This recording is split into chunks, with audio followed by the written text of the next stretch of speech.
Greetings, greetings, greetings, greetings, ladies and gentlemen, brothers and sisters, friends, enemies, and comrades. I hope you're doing well wherever you are. This is Kenya Revolutionary. I'll be brief today. I'll try to stay for 30 minutes or even less. But I want to address something today that I see happening. It's the same trick that was used on us last time in 2017. But before I get in, before I get into that, if you want to join the live chat, please join the live chat. There is the link. There is the link, ladies and gentlemen. That's the link right there. Right. Where's it? Right there. See that? Just copy it. Hit the link. Join in the studio. Discuss. Give me your opinion. If you want to join in, that's fine. If you don't want to, that's fine too. You can listen to me rant and rave about the going-ons on Kenyan politics. Okay. Anyway. So, what's the big story today? There's a privatization bill that the president assented, basically approved to be signed into law. This privatization bill, basically, it's a bill that, they claim that if there's any ministry in the government, national government, that is. I don't know if they do that with the counties too, but I believe it's for the national government. If there's any ministry that's not functioning, okay, financially it's not, the services are not being delivered, or for some reason it's not functioning as it's supposed to, this gives the cabinet or the president or the members of the cabinet, I think it's a long bill, you can go read it. It gives them power to give a private company, okay, to take over the ministry in order to deliver services to the wananchi. Now, there's a huge problem with that, ladies and gentlemen, brothers and sisters, friends, enemies, and comrades. I've been waxing lyrical here, shouting from the rooftops, mentioning that anytime the government gives a private company power to undertake its mandate, we are basically in trouble, because private companies only care about one thing: making profit for the shareholders, okay? They don't care about whether they're delivering services, or they don't have the interest of the wananchi at heart. That's the number one problem I have with this privatization bill. It was, I guess it was authored by Kimani Ichung'wah. I told you, Kimani Ichung'wah is a pinhead. If you don't know by now, you should know. Kimani Ichung'wah is a pinhead. This guy should be in jail, okay, for the things that he comes up with. But anyway, that's not what I want to talk about today. What I want to address today is something different. I saw over the weekend, or this past weekend, something interesting happening. The same trick it's brewing. The tactic, the method, the strategy is used on Kenyans again. Most people, I saw a lot of bloggers, they reported on what happened in Mount Kenya. Maina Njenga, who I've been talking about, Maina Njenga, if you know who Maina Njenga is, people, you know the history of this guy. This guy is not a church boy. He's not a choir boy. This is not an altar boy. This is the head of the terrorist group, Mungiki, that has been terrorizing Kenyans, not only the people in his own community in Central Province, but has slaughtered, massacred people in Naivasha in 2007 and in 2017, as they acted as the police force. They joined the police force, and they were funded by Kenyatta to kill youth that were resisting, that were protesting against Uhuru Kenyatta's regime. This Maina Njenga, a serial killer, mass murderer, okay, who should be in jail for the atrocities that he committed against the Kenyan population, okay, is out here, as I said, rubbing shoulders with Azimio folks.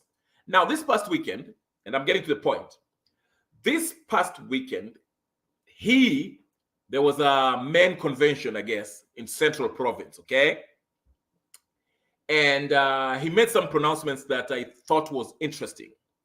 He called upon Gachagua, okay, the deputy president, to make amends with Uhuru Kenyatta. We know Maina Njenga and Uhuru Kenyatta go way back. As you know, if we are to go by the ICC evidence, okay, that were presented, Ocampo, what he told us, the evidence that he collected. Uhuru Kenyatta has been bankrolling Mungiki, okay? And so this Mungiki guy, Maina Njenga, wants Gachagua to meet up, to unite with Uhuru Kenyatta. Because remember, when Gachagua took power as a deputy president under William Ruto, okay, he was really bashing Uhuru Kenyatta, okay? He was talking about Uhuru Kenyatta is not Mau Mau, Uhuru Kenyatta's family that needs to return the land and all that stuff, okay? The fake beef that they have, okay? And now there's something brewing, okay? Follow me on this. I want you to follow me keenly. Follow me with this, and I'll be very brief. Well, when I say I'm going to be very brief, I'm probably going to take a little bit of time, but follow me with this, okay? The Azimio folks, since its inception, which is 2023 or 22, sorry, when Azimio was formed, after William Ruto won the elections, they've been really going after Gachagua. As we know, Gachagua has no filter. He says it like it is, like it is, and sometimes he talks a lot of nonsense. But for the most part, he doesn't mince his words, basically.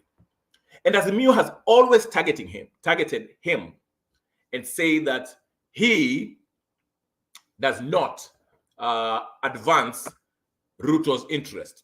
That is when Azimio were trying to negotiate for power, okay? They started talking about, oh, the bad guy is actually Gachagua, but Ruto is the good guy, okay? And Gachagua himself is playing the part by always making it about everything about Mount Kenya, our people in Mount Kenya, our people in Mount Kenya, our people in Mount Kenya, our people in Mount Kenya. That's his whole thing, okay? He always, everything he says is all about the people of Mount Kenya, okay? And Raila mentioned that in his interview with that dude from Strathmore, whatever the case, the incompetent person in KTN. But anyway, that's beside the point. Now, let's follow up. There's a lot of talk when Ruto went to Kisumu, Nyanza province. I don't know if he was in Kisumu or somewhere. Nyanza province, let me just say that, okay? He mentioned something that was very interesting. He told the people of Nyanza province that, you know what? In 2007, I was the most, I was a staunch Raila supporter. I was in the negotiation table, and I wanted Raila to become the president, but we did not get it. I only managed to get him the prime minister position, okay? But we were in the same team. So we've been looking for this thing. We've been looking for this presidential seat, and we didn't get it then. I really wanted Raila to win that in 2007, and he did not. But here we are in 2022, 2023. We got this chair. I got it. I got the chair that we were fighting to get. So basically saying that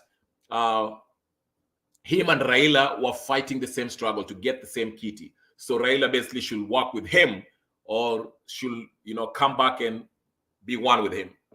Now, Herman Manyora, the cretinous professor, pseudo-intellectual, was in Spice FM this morning, and you can see starting to say that, Ruto working with Raila is not a bad idea. It's not a bad idea, And this is the guy who spends most of his time making videos bashing Ruto day and night. Of course, he does that for views. I don't believe Herman Manyora. I don't think Herman Manyora can even spell his own name, okay? Leave alone give an opinion on anything.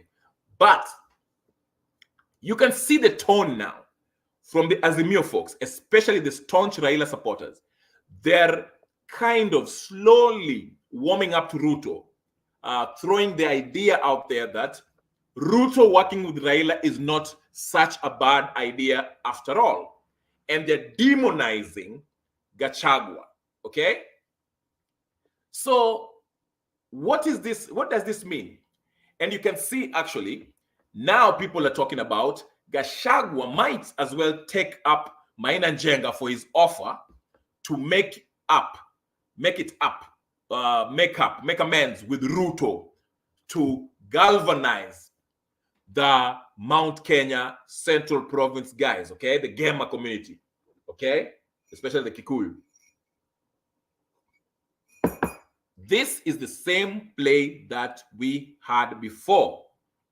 Let me take you back and let me explain what I mean, okay?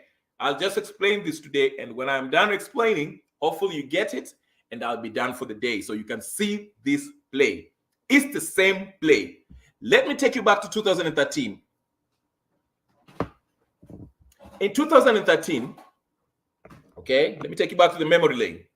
2013, Ruto and Uhuru Kenyatta were not qualified, were not even supposed to be on the ballot because they were facing ICC cases, serious cases, okay, crimes against humanity. But anyway, being Kenya, being held by Kibaki, okay, they forced themselves to be on the ballot and rigged the elections. Raila only lost by a technicality in court.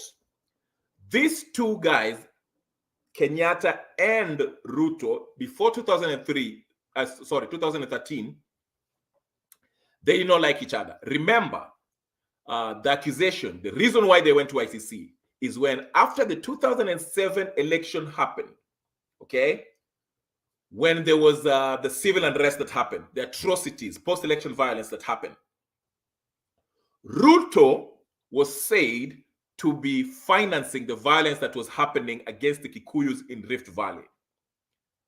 Uhuru Kenyatta was claimed, allegedly, was the person who was financing Mungiki to commit atrocities in Naivasha, Nakuru, and in the police forces that were killing people in Kisumu, okay? These two hated each other. But once this case, the ICC cases were brought before them, against them, and they had to go to The Hague to defend themselves. Remember, Uhuru Kenyatta got the Queen's, lawyers from England. I told you this guy has always been a British agent. But anyway, let's go. Follow me. Uhuru Kenyatta and William Ruto formed an alliance. They had something in common. They were both facing cases at the ICC, okay? And we all know what happened. The cases were only dropped. They're not closed, they're dropped for both of them. Him, Ruto, Mudaura, and Sang, okay? The reason why the case was stopped, halted, is because the witnesses that the government of Kenya was supposed to protect, Kibaki's government, failed to do so, and the witnesses were killed. Okay, so they did not come forward. So the case was done. Okay, but if you go to the website of the ICC regarding Kenyatta and Uhuru Kenyatta and Ruto, you can see under their cases it says that any new information that about that cases, anyone who has new information about those atrocious cases that were brought against him in the ICC, if there's fresh new evidence, the cases can be brought forward again. Okay, but anyway, let's move. Stick with me. I'm getting to my point. So these two folks, under the circumstances, a marriage of convenience, they said, hey, Kenyatta, using the trillions of shillings that he has looted from the Kenyan taxpayers since independence, grab Ruto and say, hey, listen, why don't we form this presidential candidature, okay? You'll be my vice. I'll do 10 years. You'll do 10 years. And then, Gachagua. Actually, there's a clip that I've been trying to find. It's somewhere in the internet. I can't relocate it. I'm trying to find it. There's a day that Uhuru Kenyatta was giving a speech, and he was drunk. And he actually gave out the plan. He said, after I do my 10 years, Ruto will do his 10 years. And after he does his 10 years, Gachagua will take off. Then he stopped himself after saying Gachagua. Okay? So these things are planned, were planned. These guys sit down with their colonial masters and they plan these things. Okay? But anyway, let me take you down. Let me help you. I'm coming with it. Follow me. So 2013, they went and rigged the elections, and we went to the courts, and we know what happened. CJ Mutunga let everyone down, and Raila did not win. Actually, that was all planned. Don't be fooled. All this stuff was planned, okay? Even Raila was in on it. But anyway, so Ruto and Uhuru Kenyatta become president and deputy president, respectively. Okay? Then halfway through their, after their first term, okay, there came before the re-election.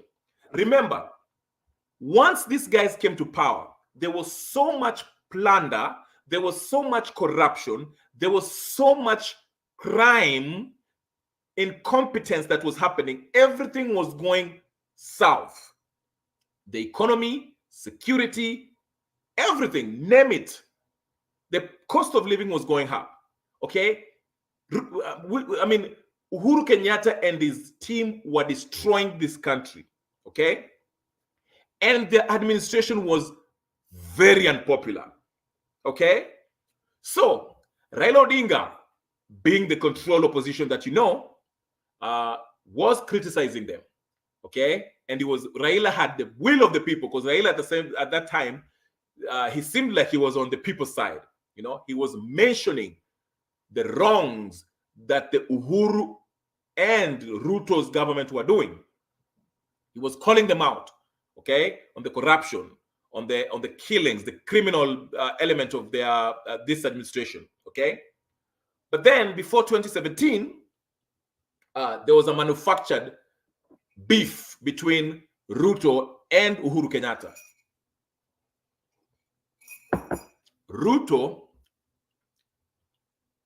Uhuru Kenyatta started ostracizing William Ruto. We know that. To a point where Ruto had no real function in the government.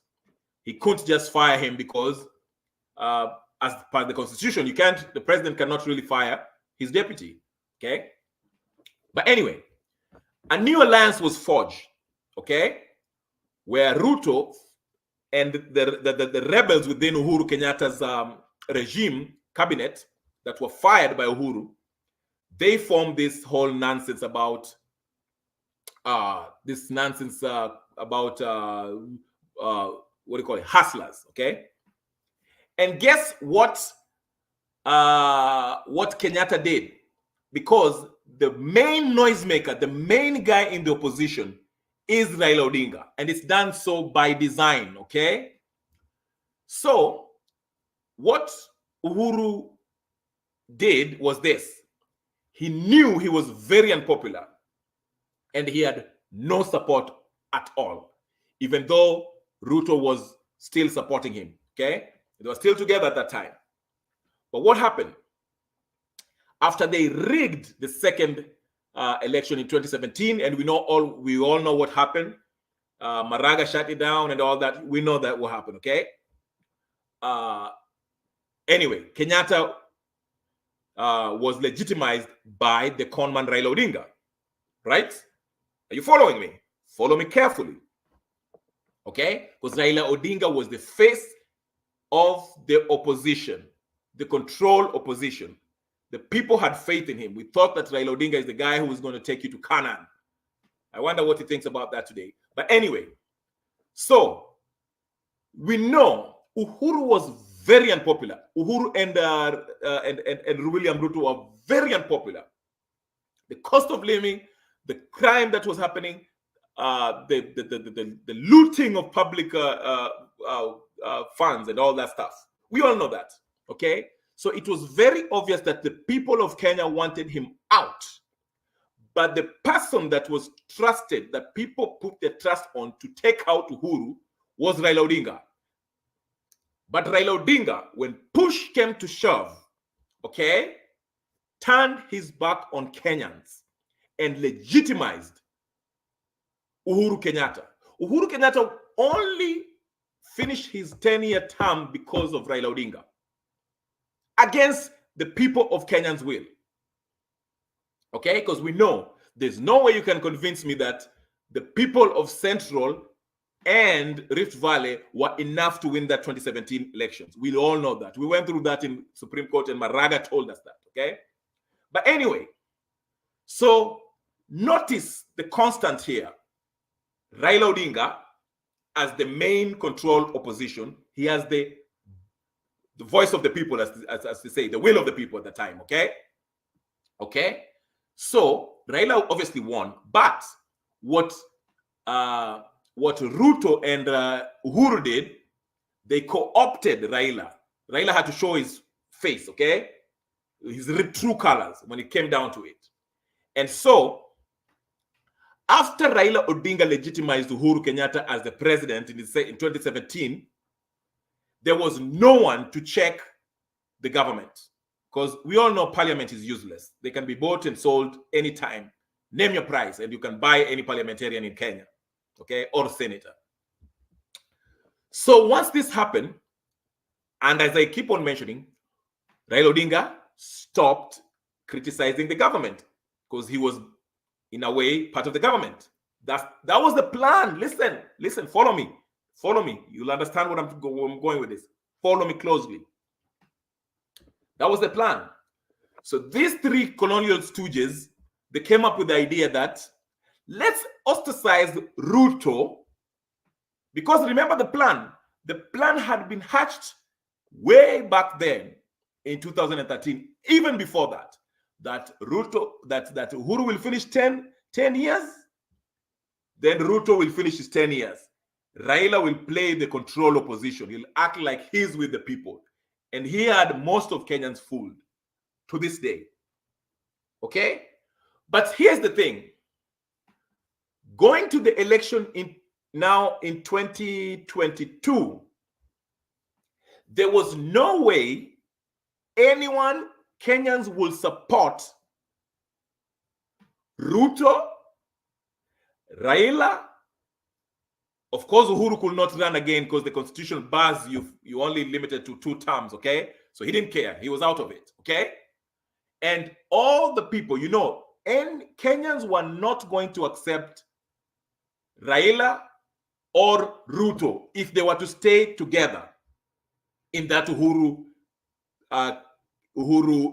if they were to get along under that Uhuru second term administration. Kenyans will have rejected them and looked for somebody else. Because remember, after 2017, once Raila turned his back on the people, he was perceived to be part of government. But here's the plan. The plan was, they shall play this game, act like we are ostracizing Ruto, will humiliate him, okay? That's why you see the whole staged rubbish at Bomas when they were trying to present that BBI. That was a staged show, okay? They tried to humiliate Ruto. You can go watch that clip. You can tell these guys were acting, okay? Raila was smiling and laughing at Ruto, and Ruto was playing as if he was acting as if he was very annoyed. All right. Anyway, so that was the plan. The plan was to play that we are going to ostracize Ruto, and then Raila and Kenyatta shall be one.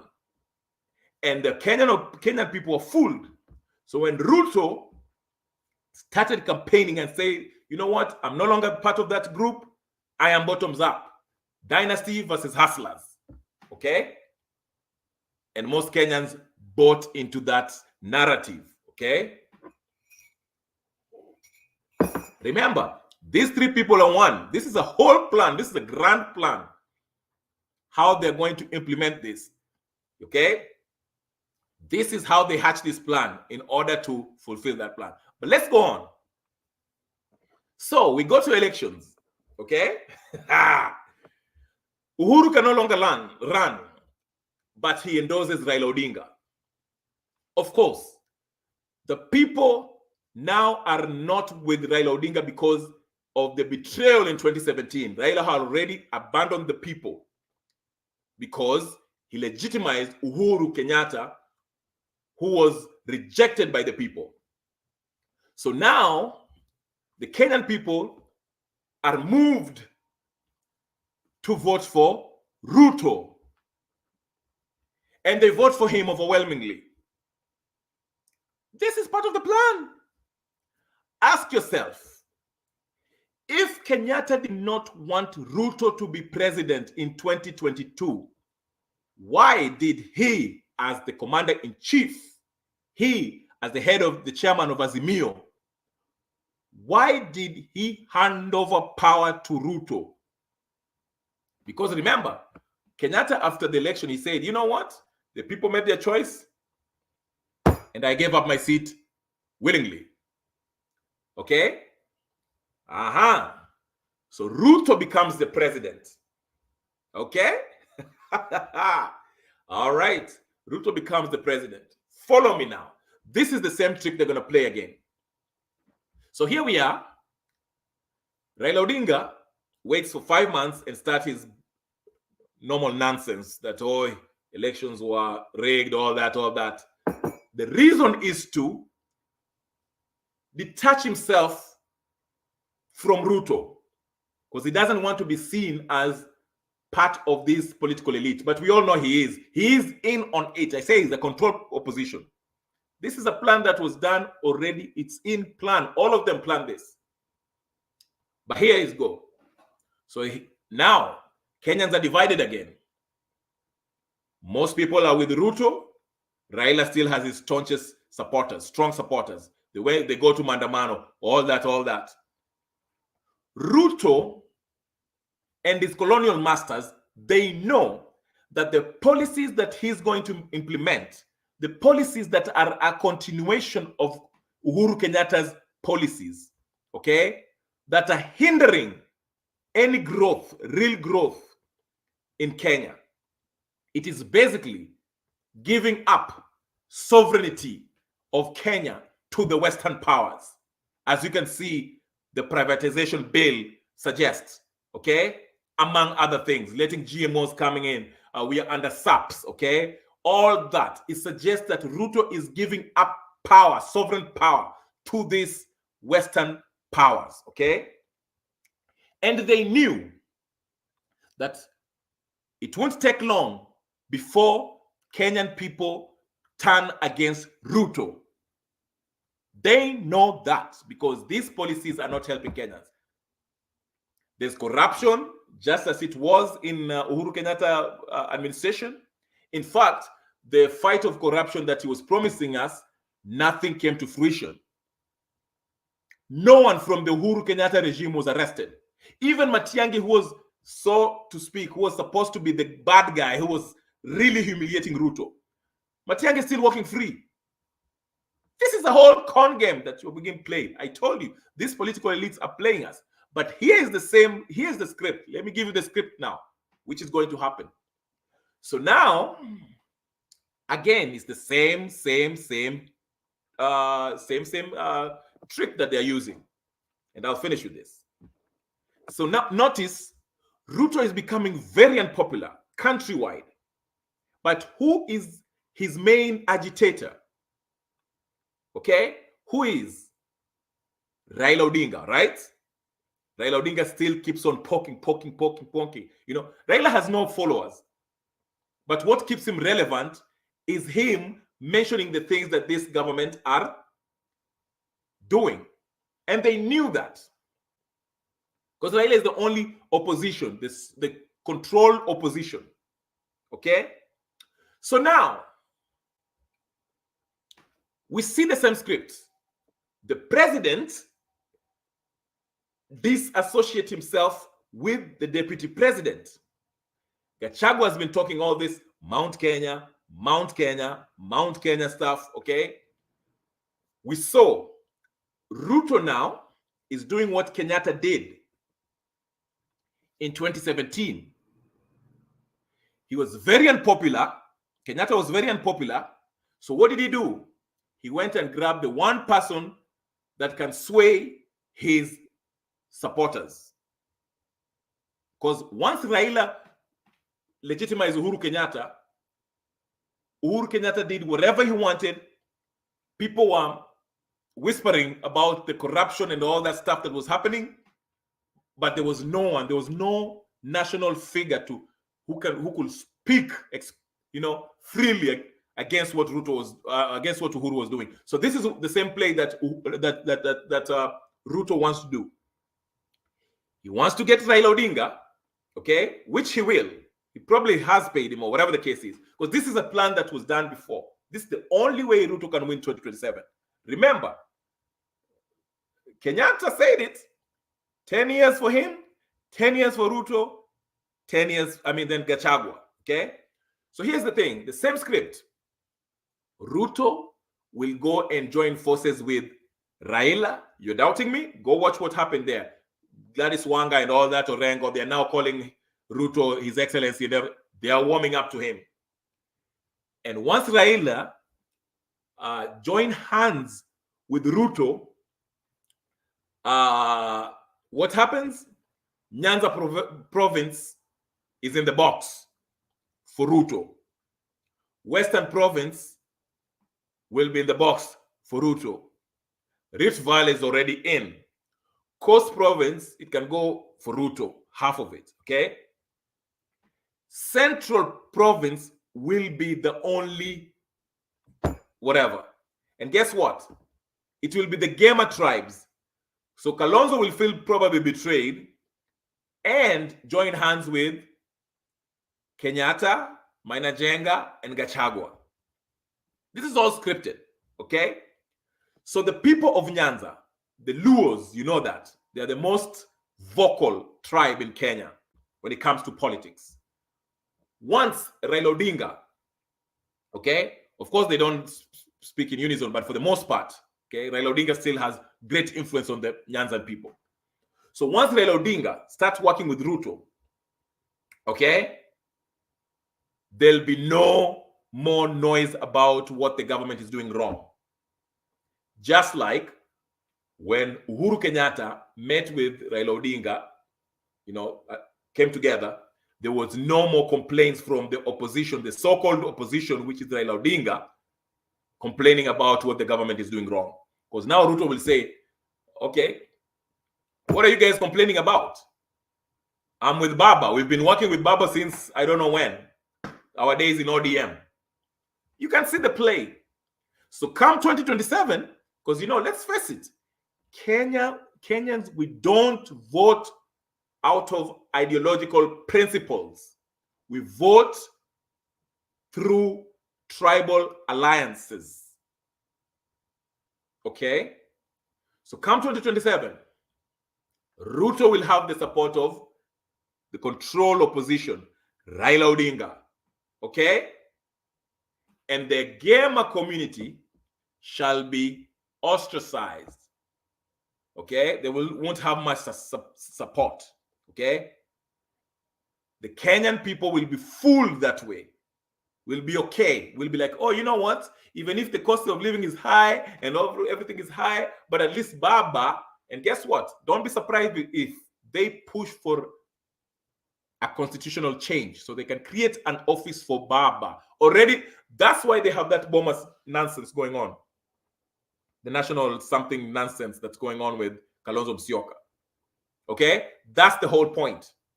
They will create a position to accommodate Raila Odinga and perhaps maybe Musyoka. But that's the play. Get Raila on your side, because Raila is agitating right now. Raila knows. He's waiting. They already planned. They know when, where. They'll come together and Nyanza people will be happy. Oh, we are in government now. You know how most people don't get it. The illusion that you're in part of the government now. They'll be like, oh, we are part of government. Raila has gotten the office of official opposition or whatever the case, and we'll be happy. Musalia Mudavadi will be given something. Oh, we'll be happy. The Western are happy now. Okay? So come 2027, Raila will support Ruto and Ruto shall win overwhelmingly. Okay? That's why you see now there's this narrative that's been created. Gachagua versus Ruto. Okay? And there's tribal undertones within it. It's like the Kikuyus. You can see these people who have live streams. They tell you, hey, Ruto is abandoning the mountain people, the people of the mountain, the Kikuyus. He's abandoning them. They're creating this narrative slow by slow. So that way there'll be no surprises. It's called predictive programming. They're programming you to accept what they're about to do. And you'll see them. Once Raila comes with Ruto, people will be happy now. Hey, baba, baba, baba, baba. Finally, Luos have a place. Wamepata kiti. We are in government now.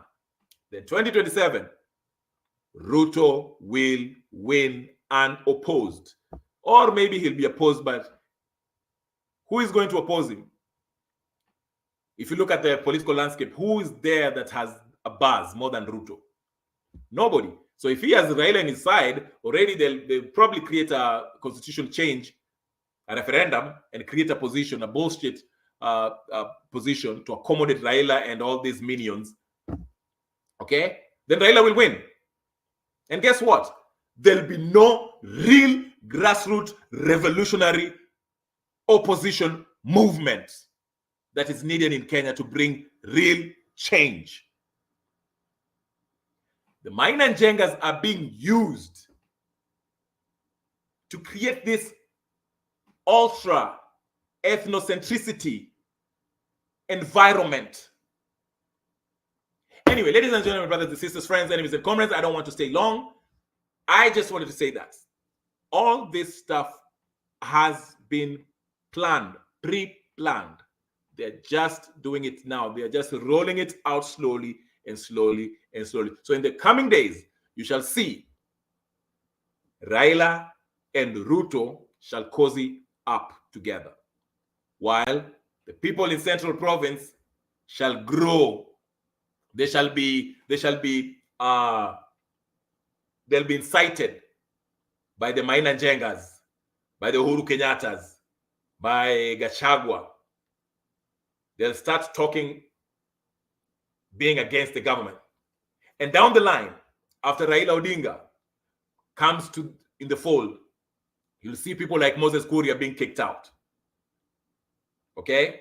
And they'll join this Central Province, Mount Kenya union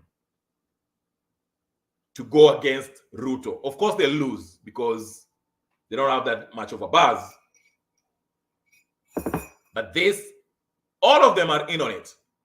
Maina Njenga, Uhuru Kenyatta, Gachagua, Ruto, they're in on it. This is the plan that they're doing.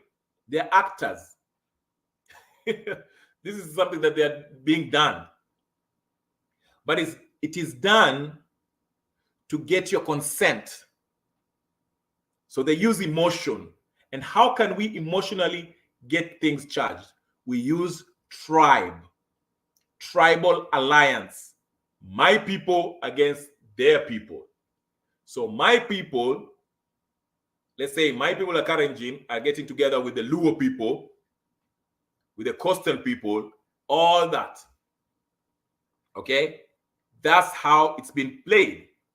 And the sad thing is we always fall for this crap time and time and time again. No one sits and think, you know what? No. That's why I say these guys are all the same. But it will take time for you guys to see that. Because you're so wrapped up in your parochial thinking, you can't think what's good for the nation. While these people plunder, loot the country dry, and give up our sovereign power to these Western private corporations that will feed us with their junk, GMOs, all the LGBT stuff, all that stuff. Because our leaders are compromised and they'll sell us out. Not only for 30 pieces of silver, for something less than that. Ladies and gentlemen, brothers and sisters, friends, enemies, and comrades, my name is Kenyan Revolutionary. If you haven't subscribed to my channel, please go search me on YouTube. My name is Kenyan Revolutionary. Just type Kenyan Revolutionary. Subscribe, like, share, comment. Tell me what you think. Prove me wrong if you think I'm wrong, okay? I'll talk to you guys later. Peace and blessings. 1, 1, 1, 1.